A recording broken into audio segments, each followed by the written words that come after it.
네, 오는 25일 한덕수 국무총리 후보자 인사청문회를 시작으로 국회에서 본격적으로 이른바 검증의 시간이 시작이 됩니다.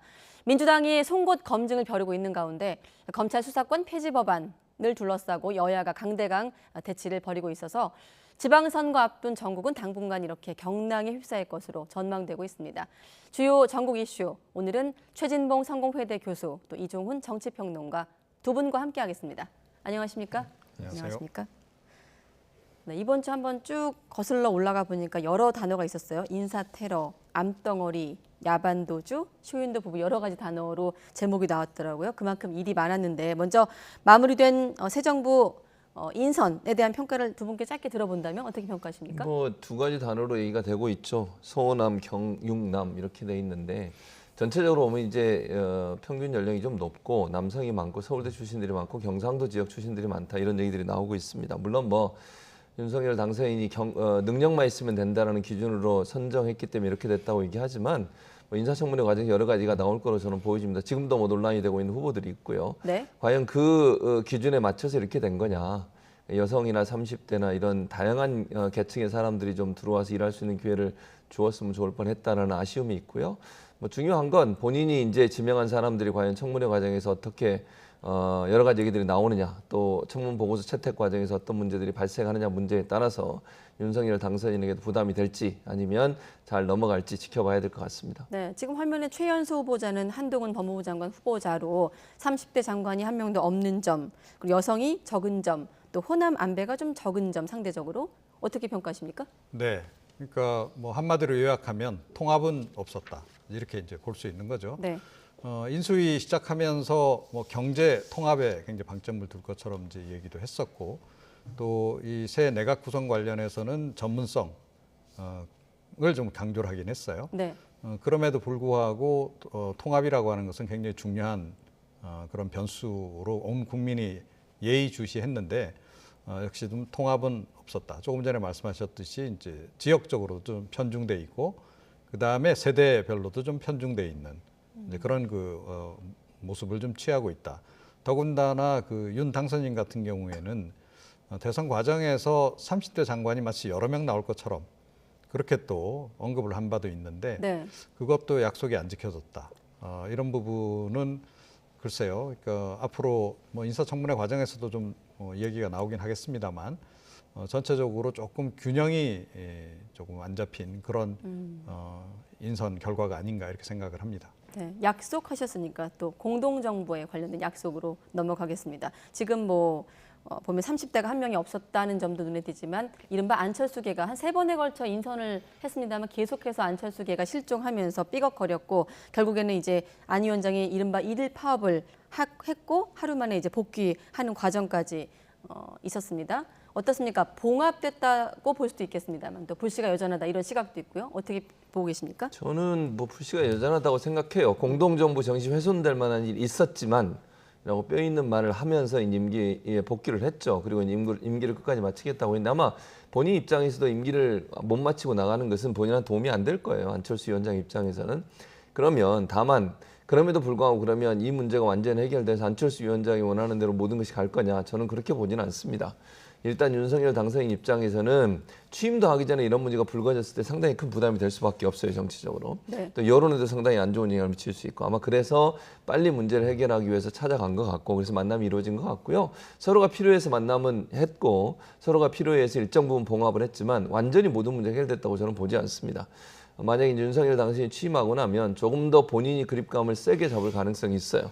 전국 주도권을 본인이 쥐어야 되고 네. 안철수 위원장 입장에서는 모르겠습니다. 어떤 이제 상황이 벌어질지 모르겠지만 본인이 원하는 만큼의 어떤 것들을 얻어내기에는 좀 저는 한계가 있을 거라고 봅니다. 기본적으로. 네. 그래서 지금은 취임하기 전이고 또 여러 가지 이제 여론의 추이를 봐야 되는 상황이어서 윤석열 당선인이 약간 조금 더 낮은 자세로 가고 있지만 취임하고 나면 조금 더 세게 본인의 주도권을 가지려고 하는 의도를 가지고 정치를 하지 않을까. 그래서 안철수 위원장 입장에서는 상당히 좀 어려운 상황에 빠질 가능성이 있다. 그렇게 전망을 해보겠습니다. 사실 인수위 내부 자금, 인선 관련해서는 추상적인 얘기만 나오고 좀 구체적인 어떤 얘기들이 없기 때문에 일단 예상하고 전망하는 수준인데 어떻습니까? 지금 이 자리 그 전격 회동 자리에 같이 배석했던 장제원 비서실장 같은 경우는 합당이 되면 정당이 이제 화학적으로 결합하는 거기 때문에 완전히 하나다. 그렇기 때문에 몇 명이고 누구 추천은 별 의미가 없다고 말했습니다. 물론 공동정부 구상이라는 개념과 합당은 조금 다른 차원의 문제긴 합니다만은. 네. 그런데 이제 이번에 인선 결과를 보고 또 이제 장제원 의원의 저 발언도 우리가 이제 고려하면 전체적으로 처음부터 공동정부에 대한 관심이 없었던 것 같다. 이렇게 좀 볼 수 있을 것 같아요. 그래서 처음부터 윤 당선인이나 그 이른바 윤핵관들 머릿속에는 공동정부라고 하는 것은 아예 없었다. 이렇게 이제 봐야 되는 것 같고 흡수통합정부만 있었던 것 같아요. 그래서 결국 그 지향으로 이제 가고 있는 것이고 안철수 위원장이 그렇게 몰고 가더라도 쉽게 발을 빼기가 어려울 거다 이런 판단을 이미 내린 게 아닌가 이렇게 생각이 돼요. 그러니까 그 안철수 위원장 입장도 사실은 정치적으로 어느 정도 본인에게 이득이 있기 때문에 단일화에 응한 거 아니겠습니까? 네. 또 합당도 지금 진행 중인 그런 그 상황이고, 그러니까 그런 정치적인 그 이해관계, 이익이 좀 달려 있기 때문에 쉽게 뭐 공동정부 이걸 깨더라도 판을 깨고 나가기는 좀 어려울 것이다 이런 판단을 좀 한 것 같고 그런 맥락에서 이번 인선도 조금 밀어붙인 그런 그 상황이 아닌가. 이렇게 되면 이제 안철수 위원장도 굉장히 좀 복잡해지죠 머릿속이. 그러니까 그래서 공동정부는 이미 이제 뭐 더 이상 그 사실은 개념이나 단어도 사용할 필요가 없는 상황이 지금 돼버린 것 같고요. 이미 끝났기 때문에 앞으로 남은 것은 이제 그 국민의힘 내에서 합당 이후에 어떻게 이제 권력 투쟁 내지는 권력 재배치가 이루어질 것인가. 이게 지금 관심사가 오히려 아닐까 이렇게 생각을 합니다. 네. 아무튼 인선이 이제 18개 부처 장관 인선이 마무리되면서 이제 청문회 전국으로 넘어가고 있습니다.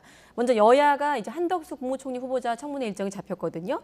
25에서 26일로 잡히면서 민주당 같은 경우는 이를테면 송곳 검증을 벼르고 있는 상황인데 한덕수 총리 후보자 같은 경우는 지금 배우자 재산이 조금 폭발적으로 증가한 부분에 대한 논란이 일고 있어요. 네, 최근에 이제 그런 문제가 나왔죠. 뭐 이거는 좀 이제 뭐 본인이 해명을 하겠죠. 어떤 네. 방식으로. 근데 또 하나 논란이 되고 문제가 되고 있는 것은 이제 기업들이 본인의 이제 부인 되시는 분, 한덕수 후보자의 부인 되시는 분의 미술품을 샀다라고 하는 문제인데 뭐 거래가 이루어진 것 자체를 문제라고 볼 수는 없겠죠. 그러나 이제 본인이 무역의 표장을 하고 있었고 여러 가지 이제 그 또 공직을 마치고 나온 지 얼마 안 된 상태에서 그런 일이 이루어졌기 때문에 의심의 네. 눈치를 쳐다보는 겁니다.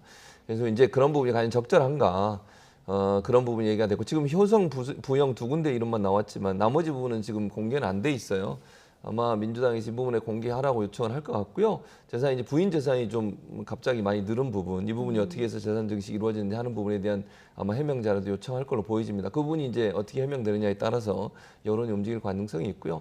이건 최근에 나온 문제고 또 하나 문제가 두 가지 문제가 있죠. 정관예우 문제가 있고요. 왜냐하면 본인이 이제 김현장 고문으로 근무를 하시면서 고액의 고문료를 받았다는 문제가 논란이 되고 있고 또 하나는 임대 문제입니다. 그건 이해충돌의 문제가 있는 건데 본인이 이제 통상 교섭 업무에 근무를 하시면서 외국계 회사들이 본인의 집을 월세로 해서 수억의 월세를 냈다고 하는 부분, 이 부분이 논란이 될 겁니다. 아마 이런 문제들이 종합적으로 청문회 과정에 나올 것 같고요. 이런 부분들이 이제 국민의 관점에서 어느 정도 판단되고 비판되느냐 하는 문제라고 저는 봐요. 그래서 청문회가 그렇게 쉽게 끝나진 않을 것 같아요. 그러니까 처음에 아마 한덕수 총리가 후보자로 지명될 때만 해도 이렇게 크게 문제가 될까 이런 생각이 들었었는데 지금 뭐 여러 가지가 나오고 있는 상황이어서 이 문제에 대해 청문회 과정에서 어떻게 질의하고 답변하느냐 이 내용에 따라서 인준이 될 거냐 안 될 거냐도 결정될 것으로 생각이 됩니다. 네. 그러니까 민주당이 보니까 이제 전략을 좀 바꾼 것 같아요. 그러니까 현직에 있을 때의 그 문제점보다는 현직 끝나고 난 이후, 그러니까 진보 정권에서 여러 가지 공직을 맡았을 때의 문제보다는 그 공직을 마치고 난 이후에 이제 전관 예우와 관련한 부분에 좀 집중하는 쪽으로 좀 전환을 한 것 같고요. 그런데 이제 뭐 대체로 이제 이런 그 고위공직자들 같은 경우에 뭐 법무법인으로 이제 뭐 고문으로 간다든지 해서 전관 예우가 사실은 직간접적으로 많이 지금 작동하고 있는 게 사실이고 그게 이번에 이제 다시 한번 또 확인이 된 부분도 좀 없지 않아 있어요. 그런데 그 동안에도 뭐 인사청문회 과정에서 이런 것들이 이제 직간접적으로 많이 이제 밝혀지기도 했었는데 한덕수 후보 같은 경우에 이게 이제 그러면 기존에 우리가 알고 있던 그런 정도의 그 전관 예우 그 범위에 속하느냐 아니냐 이제 이게 이제 논란이 될 가능성이 좀 크지 않나 그렇게 좀 생각을 하고 네. 제가 보기에도 뭐 아무리 고위공직자 뭐 전직 총리 출신이라 하더라도 그 총리직 이후의 그 재산 형성 규모를 보건데 이게 일반 국민의 눈높이를 확실히 상회하는 것은 분명하다. 통상적인 예를 좀 넘어서는 것은 분명하고 보통 고위공직자 출신들 중에는 이런 장관 예우를 받을 수 있는 기회가 있지만 그걸 거부하시는 분들도 있거든요. 그냥 그 공무원 생활 끝내고 깨끗한 공무원 공직자로서의 이미지를 지키기 위해서 이런 직을 고사를 하고 그냥 연금 생활을 하는 이런 분들도 상당히 좀 많다. 그런 분들하고 이제 약간 좀 대조적이기 때문에 논란이 될 여지는 좀 있긴 한데 이게 과연 법적으로까지 문제가 될 사안인지 그 부분은 뭐 역시 이제 인사청문회에서 여야가 가려주는 수밖에 없다 이렇게 생각을 합니다. 네. 물론 18개 부처 장관 모두에 대한 송곳 검증은 있어야 되겠습니다만 아무래도 한덕수 총리 후보자 그리고 정호영 보건복지부 장관 후보자 그리고 이제 한동훈 후보자에 대한 어떤 검증이 좀 치열할 것으로 예상되는데 자, 이번엔 정호영 후보자 관련해서 좀 짚어보겠습니다. 연일 지금 새로운 의혹들이 제기되고 있거든요. 자녀 편입 의혹에다가 지금 아들의 병역 의혹까지 제기된 상황인데 지금 이제 그 병역 관련해서 이제 5년 사이에 현역에서 4급으로 병역 판정이 바뀌었는데 그 재검 진단서를 후보자와 친분이 있는 의사가 발급해줬다라는 의혹이 추가적으로 제기가 됐고 Y10이 지금 그 해당 의사와 통화를 했는데 오래전 일이라서 기억이 나지 않는다까지 지금 보도가 나오고 있습니다. 그러니까요. 그 문제도 사실 이제 논란이 될 수 있어요. 병역 문제는 상당히 민감한 사안이거든요. 근데 지금 이제 본인의 아들 되시는 분은 이게 처음에 그 허리 디스크로 치료를 받았다고 하니 병원을 방문했던 게 2014년 1월이에요. 근데 그리고 22개월 동안 전혀 병원을 방문하지 않다가 나중에 이제 그 군대 그 신체 검사 받기 전에 다시 방문을 합니다. 2015년 10월쯤에 방문을 하거든요. 그러니까 그동안 약 한 20 몇 개월 동안을 전혀 방문을 안 하다가 갑자기 와서 떼갔는데 그걸 지금 말씀하신 것처럼 그 증명서를 떼준 분이 이제 지인이다 이렇게 나오니까 이제 논란이 되고 있는 상황인 것이고 네. 또 하나는 이제 그렇게 사실 이제 이 허리 디스크 때문에 움직이는데 상당히 어려움이 있다고 만약에 그 판결이 나왔다고 하면 일하는데 상당히 어려움이 있지 않겠어요? 그런데 그럼에도 불구하고 그 당시에 연구원으로 일하면서 여러 가지 작업들을 했다는 거죠. 그게 과연 맞는 것이냐 하는 의혹이 지금 있는 상황이고 그것뿐만 아니라 지금 이제 의대에 입학하면서 있었던 여러 가지 문제들도 있는 것 같아요. 가장 이제 논란이 되고 있는 게 구술평가인데 의대 편입을 하기 위해서는 이제 면접을 주로 편입 과정에서는 성적과 면접 이 두 가지가 주로 반영이 되거든요. 시험을 보지는 않고요. 네. 물론 경북대 의대는 시험을 보는지 제가 모르겠는데 일반적으로 학교에서는 이제 전적 대학의 성적하고 구술 평가를 하게 되는데 구술 평가에 주관적 평가가 들어갈 수밖에 없죠. 왜냐하면 심사위원 선생님들이 앉아서 여기 지금 이번 보니까 평가위원 9명이 있는데 그중에 3명이 만점을 줬어요. 20점 만점을 구술평가에서. 근데 그 3분이 다 정 후보자와 친분이 있는 예컨대 정 후보자와 함께 논문을 작성했던 분이라든지 공동 저자라든지 네. 아니면 같이 근무를 했던 이런 분들이에요. 이분들 3명이 다 만점을 주셨어요. 그리고 그 떨어진 학생과 지금 이 정 후보자의 자녀와의 차이가 점수 차이가 6.81점이에요. 그러니까 이게 구술평가에서 만약에 뭐 2, 3점만 낮게 3명이 줬다고 하면 탈락이 될 수도 있는 상황이었거든요. 그런데 이제 그게 합격이 됐다. 이렇게 되면 이제 뭐 많은 사람들이 일반 국민들이 조국 전 장관 상황을 생각할 수밖에 없어요. 그러니까 아빠 찬스가 아니냐 이런 논란이 불 수밖에 없고 이런 부분들이 나오게 되면 상당히 민감한 부분을 건드리는 부분인데 정호영 후보자가 내일이 아마 본인이 해명 기자회견을 하겠다고 하는데 어떻게 네. 해명할지 좀 지켜봐야 될 것 같고요. 그러나 지금 나온 여러 가지 의혹을 보면 조국 전 장관을 조국 전 장관이 됐던 그 평가의 잣대를 그대로 정호영 후보자의 자녀들에게도 돼야 된다. 이런 얘기가 나오고 있어서 상당히 좀 어려운 상황으로 가고 있다. 이렇게 보여집니다. 네, 말씀하신 그 조국 전 장관과 똑같은 잣대를 민주당이 강조하고 있습니다. 자, 민주당과 국민의힘 입장을 한번 들어보겠습니다.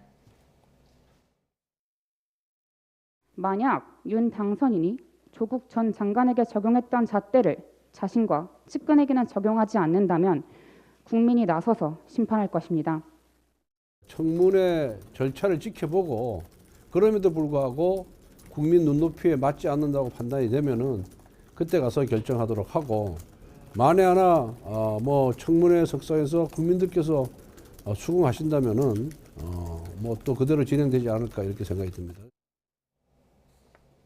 네, 후보자가 내일 기자회견 열어서 직접 이제 질문도 받고 의혹에 대해서 해명을 하겠다고 했으니까 좀 지켜봐야 되겠습니다만 일단 국민의힘도 그렇고요. 인수위 측도 그렇고 본인도 그렇고 자진 사퇴는 일축하고 있는 분위기인데 어떻습니까? 청문회 문턱을 좀 통과할 수 있을까요? 어떻게 전망하십니까? 그러니까 뭐 새 대통령이 임명을 강행하겠다라고 마음먹으면 뭐 충분히 할 수 있죠. 또 문재인 대통령이 지금 역대 최다 그 임명 강행 사례 선례를 좀 남긴 상태 아니겠습니까? 그러니까 뭐 나라고 못할 거 없지라고 해서 뭐 논란이 되고 문제가 되는, 그래서 인사청문 경과 보고서가 채택 안 된 후보자도 그냥 임명을 강행하겠다라고 한다면 충분히 할 수 있습니다. 자, 그런데 제가 보건대는 이번에 여러 가지 불거진 사안들 때문에 만약에 그렇게 임명 강행했을 때 여론의 역풍이 상당할 것이다. 조국 전 장관 얘기도 나왔습니다만 조국 전 장관 관련한 여러 가지 의혹들, 그 부분 집중적으로 뭐 수사를 하고 했던 당사자란 말이에요. 윤석열 당선인. 그렇죠? 그리고 그 당시에 얼마나 사회적으로 논란이 또 컸습니까? 또 그게 또 사실은 그 당시에 그런 여러 가지 이제 여당의 압박에도 불구하고 수사를 강행한 그 부분에 대한 뭐 어떤 국민적 지지 이런 게 있었기 때문에 지금 새 대통령으로까지 오르게 되는 그런 그 상황으로 전개가 됐던 바가 있는데, 만약에 이런 조국 전 장관과 유사한 사례, 굉장히 흡사한 사례라고 좀 보는데 그런 사례자를 그대로 임명을 강행한다. 이건 사실은 따지고 보면 자가당착이죠. 그래서 저는 사실은 이분께서 윤 당선인하고 40년 직이라 그러던데 네. 정말로 윤 당선인이 훌륭한 대통령으로 직을 수행하기를 원하신다면 제가 보기엔 이제까지 불거진 정도 의혹만으로도 자진 사퇴를 하시는 것이 훨씬 더 낫지 않을까. 본인 명예도 좀 지키고 그리고 윤 당선인의 성공적인 국정 수행도 좀 더 원활하게 해주는 그런 거기 때문에 그런 결단을 좀 내려야 될 시점이 아닌가 이렇게 생각을 합니다. 네. 아무튼 내일 의혹에 대해서 직접 해명을 하기로 했으니까 정 후보자 얘기도 한번 해명을 들어보겠습니다.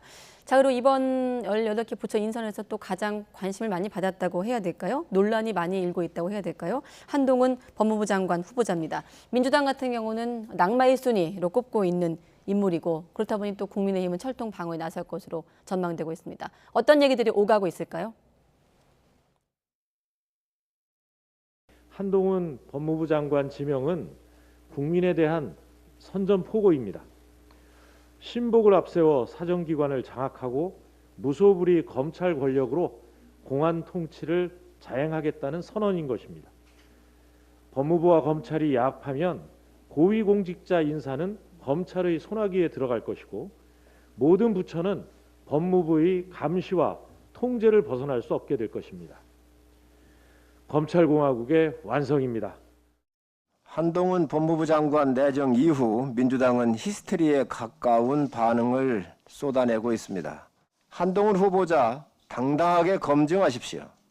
검증에 문제 있다면 국민께 밝혀드리면 됩니다. 공정과 정의를 지키기 위해 살아있는 권력을 수사하고 정권에 의해 핍박받던 의로운 검사의 일할 기회를 뺏는다면 이게 공정한 나라입니까?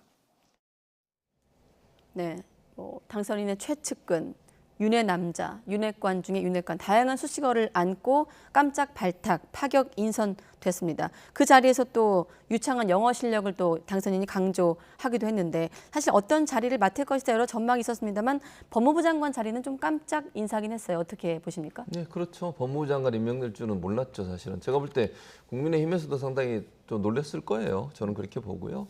어쨌든 뭐 이제 윤석열 당선인이 본인의 측근 중에 측근을 대놓고 이제 장관에 임명을 하신 건데 저는 개인적으로 측근은 가능한 한 첫 번째 내각에 임명 안 하는 게 좋다고 개인적으로 생각을 해요.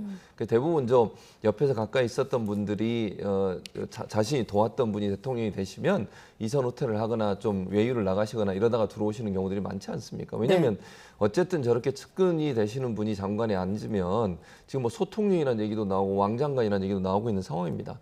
그렇게 되면 계속 구설수의 대상이 될 수밖에 없어요. 어떤 행동 하나, 말 하나가요, 바로 이제 대통령이 될 윤석열 당선인에게 영향을 미칠 수밖에 없을 텐데 그런 부분이 좀 아쉽다. 저는 개인적으로 그렇게 생각을 하고 또 하나 한동훈 전 후보자의 꼭 이 말씀을 드리고 싶어요. 지금 후보자 되셔가지고 말씀이 너무 지나치다는 생각이 들어요. 그러니까 지금 검증을 받아야 될 후보자가 물론 개인의 생각은 있을 수 있다고 봅니다. 뭐 예를 들어서 검찰의 수사권 폐지에 대해서 반대하시겠죠. 반대한다고 얘기하면 돼요.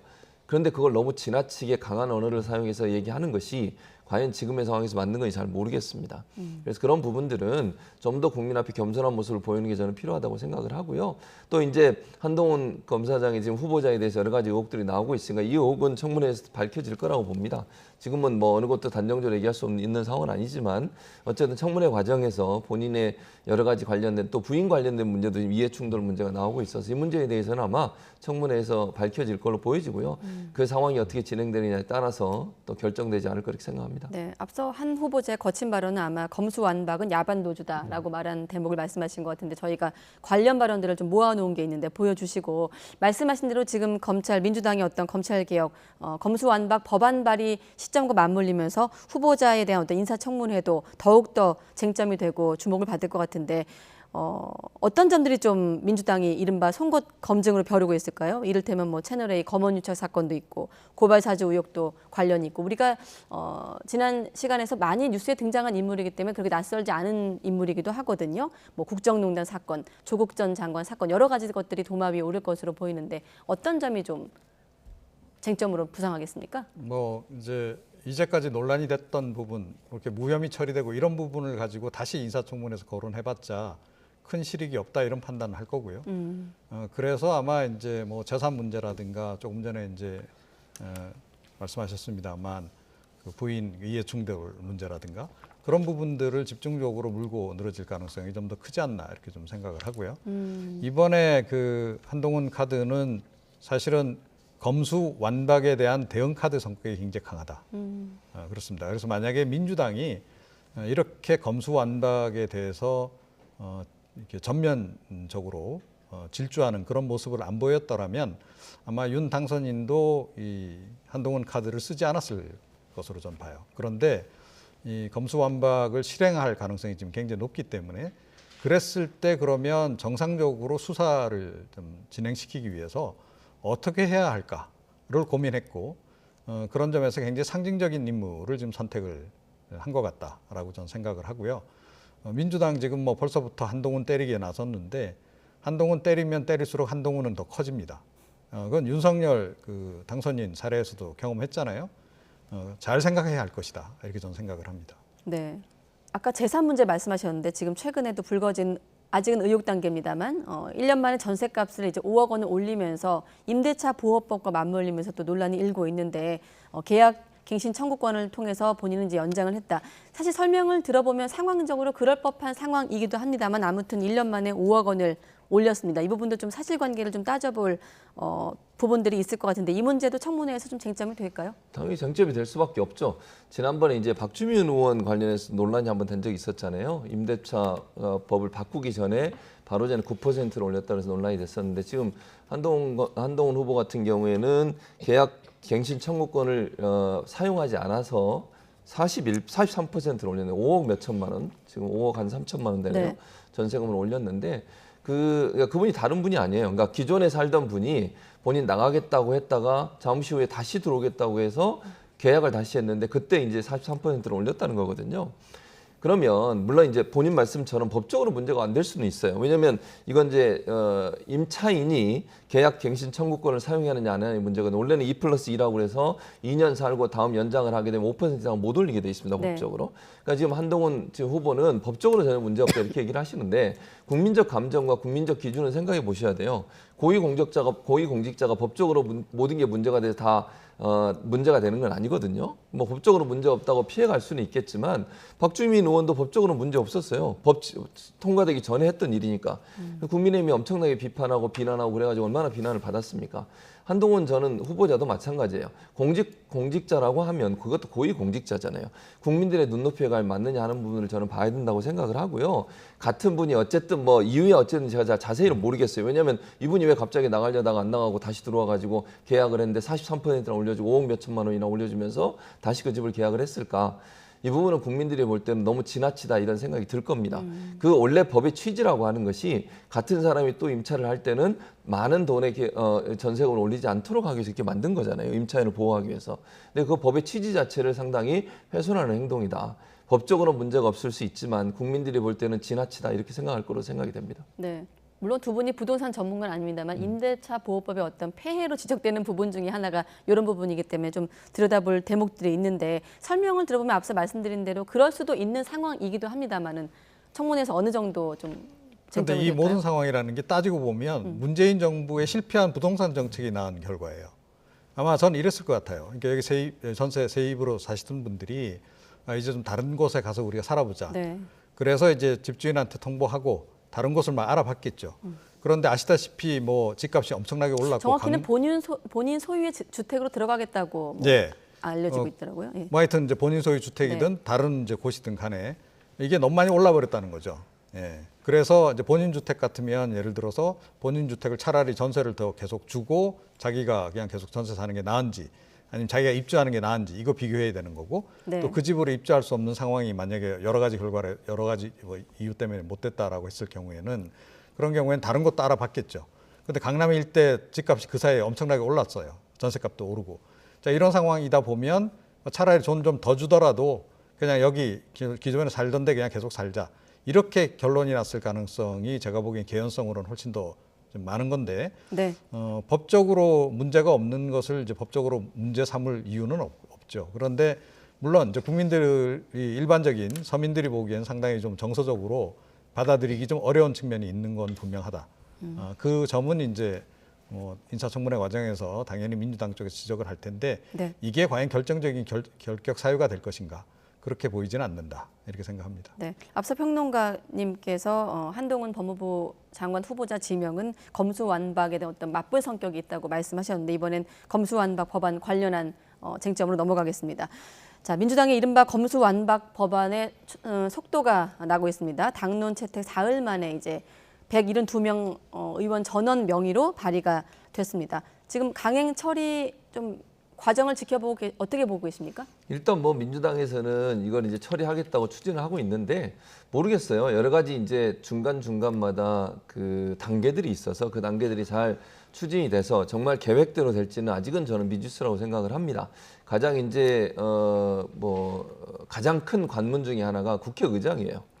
그 국회의장이 과연 이걸 어떻게 볼 거냐는 게 저는 이제 중요하다고 보는데 물론 민주당 출신이긴 합니다만 네. 국회의장 입장에서는 뭐 협의해 와라 이렇게 얘기할 수도 있고. 근데 지금 미국에 가는 것 때문에 또 그것도 변수 그렇고 작용하고 그다음에 있지 이제 않습니까? 네. 그 만약에 필리버스터를 하게 되면 정의당이 동의를 안 해주면 필리버스터를 강제로 종료를 못 시켜요. 숫자적으로 보면. 네. 그랬을 경우에는 이제 회기를 좀 더 단축시켜야 되기 때문에 회의를 끝내고 임시회를 다시 열어가지고 그걸 처리를 해야 되는 상황이거든요. 거기에도 이제 국회의장이 일정 부분 영향을 미칠 수 있어요. 그래서 그 부분이 어떻게 될지가 저는 지켜봐야 된다고 생각을 합니다.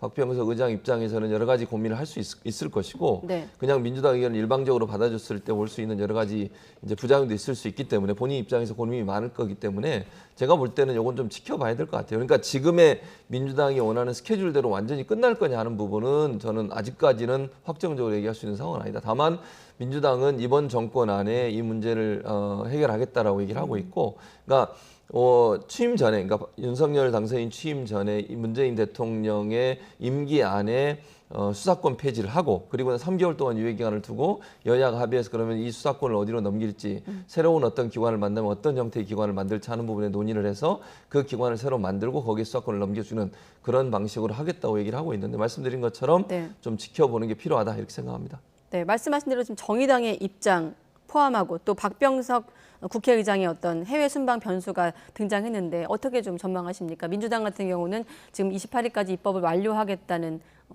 생각이거든요. 저는 뭐 처음부터 무리였다라고 저는 생각을 하는데 그럼에도 불구하고 지금 뭐 밀어붙이겠다라고 지금 얘기를 하고 있고 밀어붙이겠다고 마음 먹으면 못할 바도 없는 이제 그런 정도의 의석수를 가지고 있기 때문에 좀 맹렬하게 질주를 하고 있다. 저는 그렇게 생각을 하는데 그럼에도 불구하고 이게 과연 성사가 될런지는 잘 모르겠어요. 아마 제가 보기에는 겉으로 이렇게 강행 처리 의지를 내비치는 거하고 달리 내부적으로는 아마 굉장히 머릿속이 좀 복잡할 겁니다. 제가 보기엔 약간 지금 진퇴양난의 상태에 지금 봉착해 있는 게 현실이 아닌가 이렇게 생각을 해요. 네. 그러니까 이대로 진행이 되더라도 사실은 걱정이라는 거죠. 예를 들어 특별수사청을 만들었다. 그거를 뭐 법무부 장군 지휘하러 한다. 그런데 한동훈 신임 법무부 장관이 그걸 지휘하게 된다. 이 상황도 굉장히 걱정되는 거고. 자, 그럼 경찰로 다 옮겨준다. 그 국가수사본부가 이제 거의 FBI처럼 방대한 조직이 되겠죠. 그런데 그 국가수사본부의 본부장 또 경찰청장은 누가 임명하느냐? 대통령이 또 임명한다는 거죠. 자, 그래서 이리 가도 문제, 저리 가도 문제. 본인들이 지금 원하는 것은 어찌됐건 좀 야당을 향해서 하는 얘기, 정치적인 표현으로 정치보복 그렇게 지금 얘기를 하고 있습니다만, 그러니까 정치보복을 방지하겠다라고 하는데 결국은 결과적으로 보면 정치보복하겠다라고 만약에 그런 악의적인 마음을 품으면 충분히 할 수 있는 그런 더 좋은 환경을 지금 만들어주는 상황이 돼버린다는 거죠. 그래서 아마 그 지점이 사실 그 내막적으로는 가장 고심이 되는 대목일 것이다. 저는 그렇게 생각을 합니다. 네, 내부적으로 좀 복잡할 것이다라고 말씀하셨는데 실제로 박지원 비대위원장 같은 경우도 속도 조절론을 계속해서 제시하고 있습니다. 국민의 최고 관심사가 검찰 문제인지 자문해봐야 한다라고 말을 했고 여기에 대해서 이제 박영선 전 장관도 힘을 실기도 했는데 교수님은 민주당 내부 상황 어떻게 보십니까? 일단 뭐 민주당은 전체적으로 물론 뭐 내부적으로 우려와 걱정을 하시는 분이 있을 수 있지만 전체적으로 방향은 그대로 가는 것 같아요. 뭐 예를 들면 박지원 위원장도 얘기를 했지만 네. 그럼에도 불구하고 이 법을 추진하는 것 자체를 멈추진 않을 것 같습니다. 근데 아까도 말씀드렸잖아요. 민주당이 모든 걸 계획하더라도 민주당이 원하는 대로 다 될 수 있는 상황은 지금은 상황은 아니에요. 국회의장 문제도 있다고 제가 말씀을 드렸고 네. 여러 가지 난관이 있기 때문에 그게 어떻게 될지는 모르겠지만 뭐 지금 민주당 내에서 반발이 있거나 아니면 내부적으로 뭐 우려가 있음에도 불구하고 지금 추진하고 있는 수사권 폐지 문제는 계속 될 거라고 저는 봅니다. 네. 그래서 뭐 추진할 수 있는 데까지 하고 뭐 그게 어떻게 될지는 이제 지켜봐야 되겠죠. 난관마다 잘 넘어갈지 아니면 거기에 무슨 일이 발생해서 또 한번 멈추게 될지 이건 모르는 거니까. 다만 그럼에도 불구하고 멈추거나 아니면 이걸 폐기하거나 이런 가능성은 거의 없다고 봅니다. 네, 짧게 한 가지만 교수님께 여쭤보면 지금 물리적으로 박병석 국회의장이 법을 상정해 줘야 되지 않습니까? 그래서 이제 총장도 면담을 요청하고 국민의힘도 방문을 하고 그랬는데 박주민 의원인가요? 김상희 부의장이 사회 볼 거라고 해서 질문을 했는데 일단 즉답을 피하는 상황인데 박병석 국회의장의 입장은 어떻게 평가하십니까? 그러니까 그것도 저는 미지수라고 봐요. 박병석 의장은 예전의 행태를 보면 행태라는 말씀은 제가 죄송합니다. 그런 모습을 보면 합의해 오라 그래요. 여야 합의를 해오세요. 이게 일반적인 본인의 입장이셨거든요. 지난번에 언론 개혁 때도 그랬던 걸로 그랬었죠. 기억합니다. 그러니까 이 부분을 만약에 의장으로서 정말 누구에게 의사 진행권을 넘기느냐의 문제도 그렇고 여러 가지 논란이 될 수 있어요. 아마 본인이 상당히 고민을 많이 할 거라고 저는 봅니다. 그냥 일방적으로 한 정당을 힘을 실어주기도 상당히 어려운 상황이에요. 국회의장이 자리라고 하는 것이. 그래서 저는 지금은 아무것도 단정적으로 얘기할 수 있는 상황이 아니다. 의장 입장에서는 상당히 고민을 많이 할 것이고 가능한 한 원만하게 처리되기를 원할 것이다라고 생각을 하기 때문에 그래서 저는 의장의 이 결단이 또 한 번의 어떤 하나의 번곡점이 될 거다 그렇게 생각을 합니다. 네, 알겠습니다. 오늘은 최진봉 성공회대 교수, 이종은 정치평론가 두 분과 함께했습니다. 고맙습니다.